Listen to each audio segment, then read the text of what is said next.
Boa tarde, pessoal.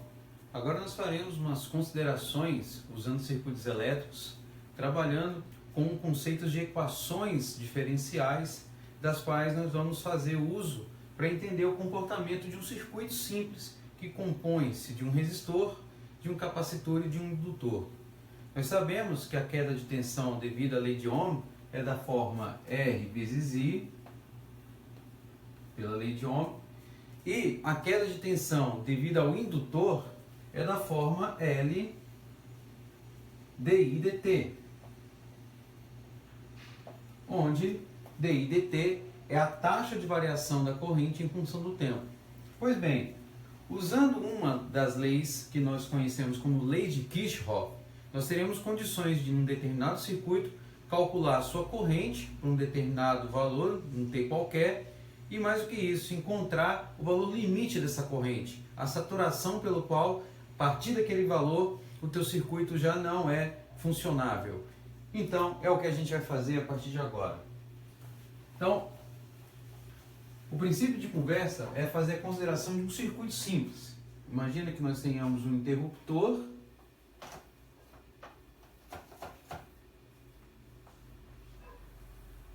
com uma pilha fornecida por uma bateria e um resistor R e um indutorzinho L. Então, a nossa tarefa aqui é identificando os elementos do interruptor, é mensurar como que esse circuito comporta nas condições em que são fornecidos esses dados. Uma bateria que é dada em volts, uma pilha ou bateria, uma resistência dada em ohms e uma indutância dada em Henrys, H. A ideia aqui é resolver esse circuito em termos de uma equação diferencial, usando uma lei que a gente vai conhecer como lei de Kirchhoff. Como é que eu iria mencionar isso? A ideia é escrever essa lei através de uma representação de uma equação diferencial da forma L dI dt mais R vezes I igual E de T, onde L é um indutor, dI dt é a taxa de variação da corrente em função do tempo, R é um resistor, I é corrente e E é a voltagem fornecida por uma pilha ou uma bateria. Essa equação não é necessário decorar, ela é dada. A questão é como eu vou resolver um circuito com essa equação. Eu tenho que ter dados que me permitam calcular essa expressão. Então a ideia seria o seguinte, né? Considere um circuito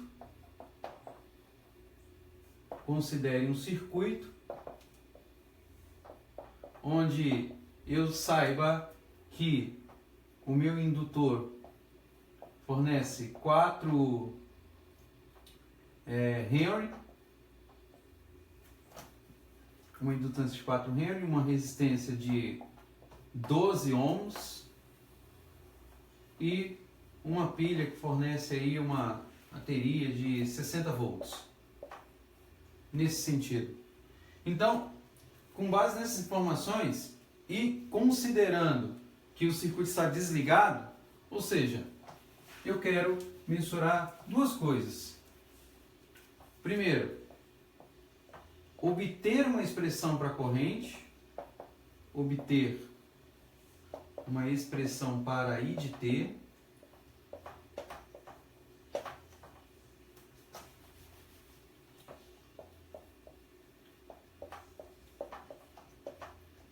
e calcular o valor limite, estimar o valor limite dessa corrente, ou seja, a saturação, estime o valor limite dessa corrente. É isso que nós vamos fazer. A potência desse método está residida no fato de que eu posso calcular o valor da corrente para qualquer instante. Ou seja, a partir de t igual a zero para qualquer valor eu posso mensurar desde que eu saiba resolver essa equação. Então, resolvendo ela, vamos pegar os dados que nós temos e vamos substituir em cada um dos termos. Eu tenho lá que o meu L é 4, foi dado. Repito, escrevo dI dt o R que eu tenho é 12, foi dado, e o meu E é igual a 60. Bom, daqui eu posso observar que 4, 12 e 60 são múltiplos, todos de 4. Então eu posso escrever esse cara, dividindo todo mundo por 4, como DI dt 3i igual a 15, dividindo todo mundo por 4. E aí? A minha variável independente é o tempo, a minha variável dependente é o t. Eu vou resolver isso em função de t, como anteriormente vocês faziam y em função de x. Então, para fazer isso, eu vou jogar esse 3i aqui para a minha direita. Então, di dt vai ser igual a 15 menos 3i. E aí eu vou ter uma equação do tipo diferencial. Por que é uma equação diferencial? Usei essa palavra, esse termo várias vezes e não falei até o momento o que é. É uma equação que contém uma função desconhecida em termos de uma variável independente e que está representada aqui usando um dos mecanismos do cálculo, no caso uma derivada. Então qual é a ideia? Eu vou separar as variáveis, o que é i em relação a i, o que é t em relação a t. Então 15 menos 3i vem aqui para baixo e dt passa aqui para cima. Então daqui eu vou escrever di em termos de 15 menos 3i igual a dt. O que eu faço agora? Integro de ambos os lados. Integro aqui e integro desse lado. No que eu integro o lado direito, que é o mais tranquilo, você vai obter quem? T mais uma constante C de integração. E do lado esquerdo? Do lado esquerdo já vou demandar o uso de uma técnica. Das que nós conhecemos, a mais adequada seria chamar 15 menos 3i aqui de u, ou seja, por substituição pura e direta. Chamaria aqui o meu u de 15 menos 3i. Escrevo a diferencial em termos de du, fica menos 3di. Por quê? Porque 15 é uma constante, então ela vai ser eliminada.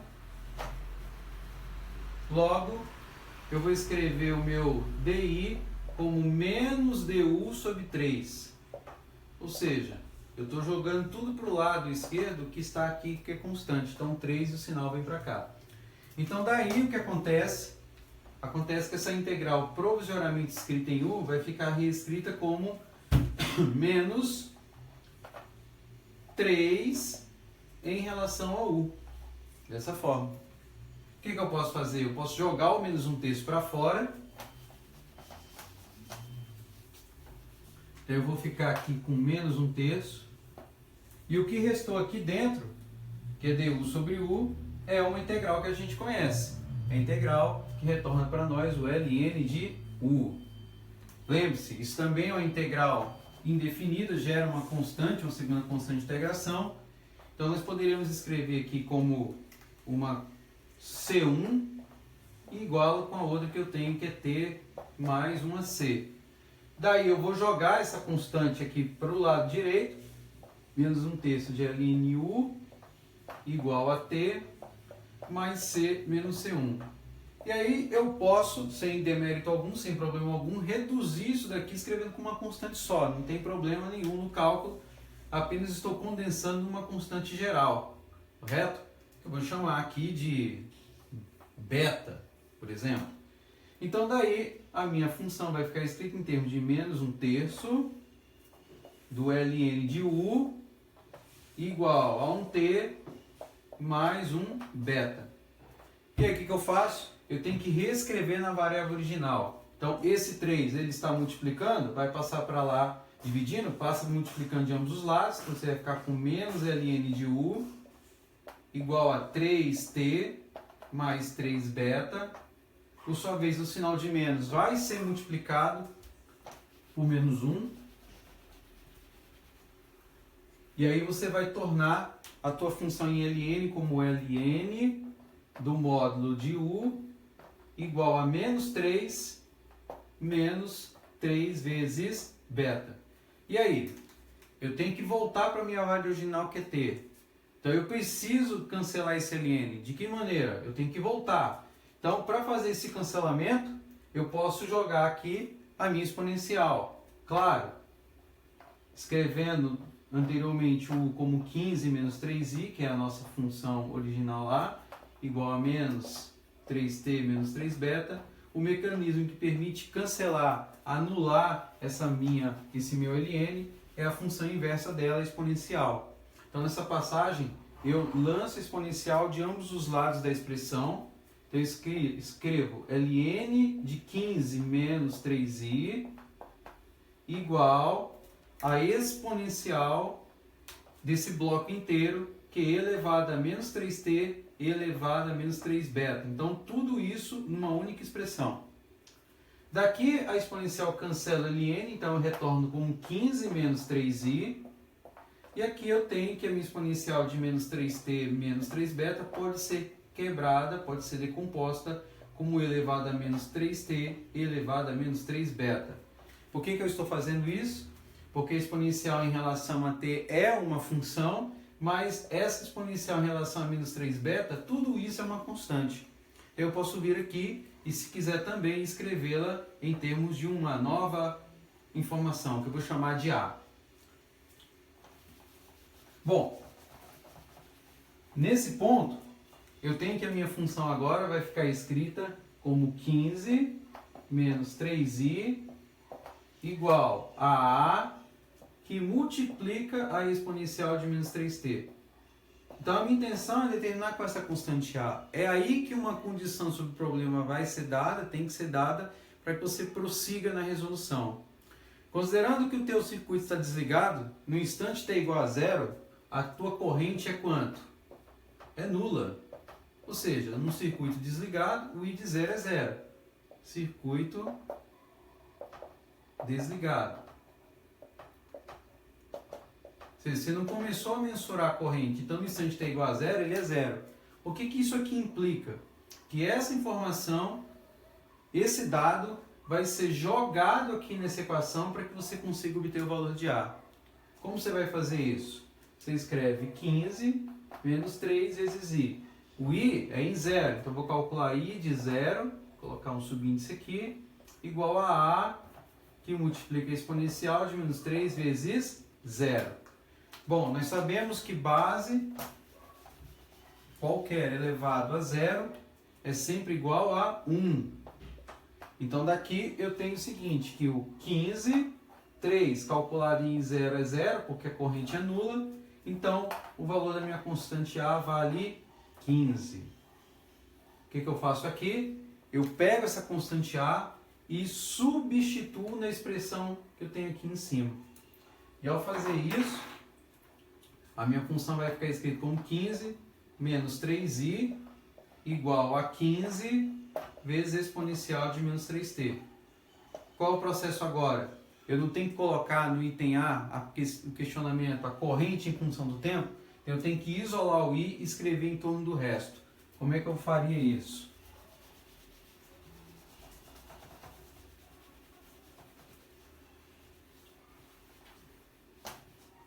Reescrevendo, eu jogo o meu 3i aqui para a direita, venho com esse 15 exponencial de menos 3t para a esquerda. Então eu tenho 15 menos 15 exponencial de menos 3t igual a 3i. Daqui o 3 que está multiplicando, ele passa sendo dividido, ou seja, ao dividir você vai ter 15 menos 15 exponencial de menos 3t dividido por 3 igual a i. Por fim, dividindo todo mundo no cancelamento aqui por 3, eu resolvo o item A. O item A, então, me dá o valor da corrente, que é uma função do tempo, óbvio, como 5 menos 5 exponencial de menos 3t. Se eu também quiser, posso reescrever ela no formato mais enxuto, colocando 5 evidências, escrevendo com 1 menos exponencial de menos 3t. Então, isso me retorna uma expressão para a corrente nesse circuito em função do tempo. Ou seja, isso aqui resolve o item A e que me permite, como eu falei há pouco, calcular o valor da corrente para qualquer instante. No item B, que é uma consequência desse item A, eu quero calcular o valor limite da corrente. O que significa isso? Se eu deixar meu circuito ligado ad infinito o tempo inteiro, em algum momento essa corrente vai atingir valores. Qual é o valor limite dessa corrente, considerando que eu deixo esse circuito ligado constantemente? Então daqui, para resolver esse item, a gente retorna para o cálculo 1, onde nós fazíamos representações envolvendo o conceito de limite. Como é que eu vou fazer isso? Eu vou escrever o meu limite da corrente que eu quero calcular em função do tempo. Mas eu quero calcular o valor limite, ou seja, para quando t tender ao infinito, ou seja, ele vai estar ligado o tempo inteiro. O que eu faço? Substituo aqui na expressão de I de t a função em corrente que eu calculei, que nós calculamos, que é 5 menos 5 exponencial de menos 3t. O que a gente faz agora? Analisa o limite quando t tiver valores cada vez maiores. Como que essa interpretação pode ser feita? A exponencial de menos 3t, se nós pegarmos ela aqui de forma exclusiva e escrevermos em termos de um outro formato, seria invertê-la em termos da base. Se a exponencial em 3t é dessa forma negativa, quando eu inverto a base, ela torna-se positiva. Por que eu menciono isso? Porque para o comportamento do limite é muito mais simples avaliar o que acontece no tempo quando ele está assim, nessa forma no denominador, porque à medida que o tempo passa, à medida que t aumenta, o que acontece com essa função embaixo? Ela vai ficando cada vez maior, ou seja, a atribuição de valores vai tornando esse denominador cada vez mais alto. Como esse 1 aqui é uma constante, ele não muda, a tendência a partir de t ao infinito é que toda essa contribuição em fração tende a ser quanto? Próximo de zero. O que implica dizer que para esse limite aqui, o valor que resta para cálculo é 5. Então 5 ampere representa para nós o valor limite da corrente. Ou seja, seria a corrente de saturação para esse circuito à medida que o tempo passa. Nós poderíamos representar isso de uma forma gráfica? Sim, também dá para fazer de uma maneira gráfica, pelo menos a descrição dessa corrente em termos da análise do circuito. Então, o que eu quero dizer com isso é o seguinte: se nós tivermos uma corrente, uma função em corrente dependente do tempo, nós já estimamos aqui, pelo comportamento do limite, que a saturação dela acontece aqui. Então, o comportamento dessa função exponencial, ele pode ser descrito, se nós plotarmos o gráfico dessa representação, da seguinte forma. No instante t igual a zero, você não tem corrente, o circuito está desligado, é a informação que a gente tem. Então, à medida que o tempo passa, ele vai tender a crescer e vai tangenciar de forma assintótica em relação ao quê? Ao valor limite da corrente. Ou seja, ele vai subindo lentamente até atingir um fator de saturação de 5 A, mas ele não ultrapassa 5 A. Por quê? Porque esse valor em 5 aqui é o nosso valor limite da corrente para esse circuito em específico. Essa é que é a ideia que está por trás aqui. E agora nós vamos fazer um exemplo, nos mesmos modos de um circuitinho, envolvendo aí agora um capacitor. Mesma natureza de representação. Seja, então, resumindo, o valor limite da corrente é 5 A, com o valor de corrente dado através dessa expressão.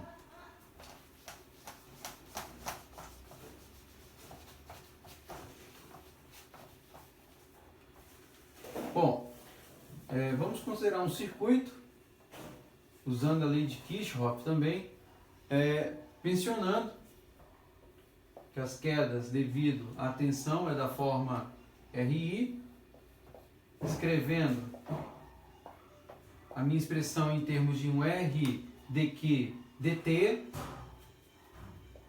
mais Q sobre C igual a um campo. Vamos mencionar aqui esse campo em termos do fornecimento de uma bateria por uma pilha, na ordem de 60 volts. Um capacitor aqui, ó, vamos colocar de 0,05 farad. E um R aí, vou colocar um R que seja simples, vou fazer uma conta rápida com um R tranquilo aqui, para que o cálculo seja mais fácil de ser executado. Vou colocar um R com 5 aqui, com 5 ohms. Então, eu estou falando de um circuito dessa forma agora, mesmos moldes do anterior. Eu tenho uma bateria, ou uma pilha, tenho um capacitorzinho e tenho um resistor. Quero avaliar qual é a queda de tensão devida a esse resistorzinho para esse circuitinho e calcular não só a carga, mas também a corrente que está passando por ele.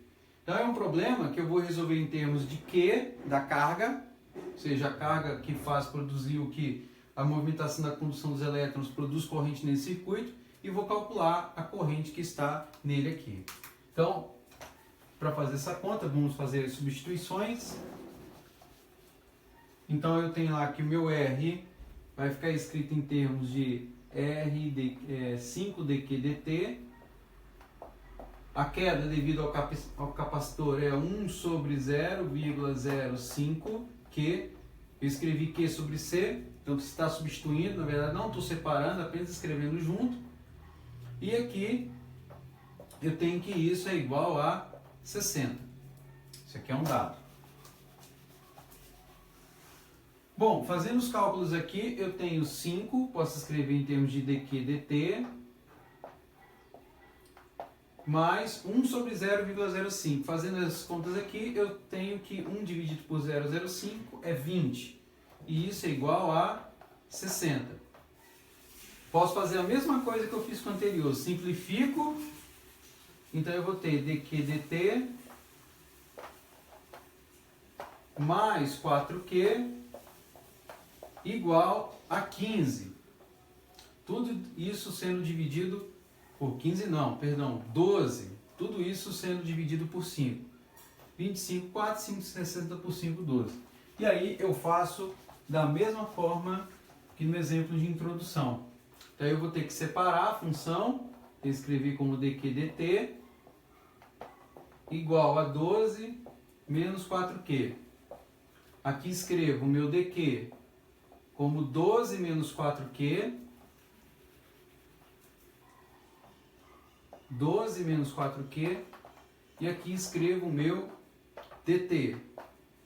Daqui eu integro essa função e integro essa função. Uso os mesmos mecanismos, então eu chamo o aqui de 12 menos 4q e, por sua vez, o du vai ficar escrito como menos 4dq. Daqui, então, escrever em termos de u agora, dessa nova variável, você vai ter uma integral da forma menos du sobre 4, porque menos du sobre 4 ele vai passar para cá, e, claro, sobre 4u, que eu tenho u desse lado, e desse lado a integral em dt. Uma vez que eu executo todas essas passagens, eu tenho aqui o menos 1/4 do ln de u igual a t. Já vou considerar uma constante c geral para todos eles. Então eu vou ter lá menos 1/4 do ln, perdão, menos ln de u igual a 4t mais 4c, por sua vez, multiplicando por menos 1, eu tenho lá que meu ln de u vai ser igual a menos 4t menos 4c. Mesmo jeito.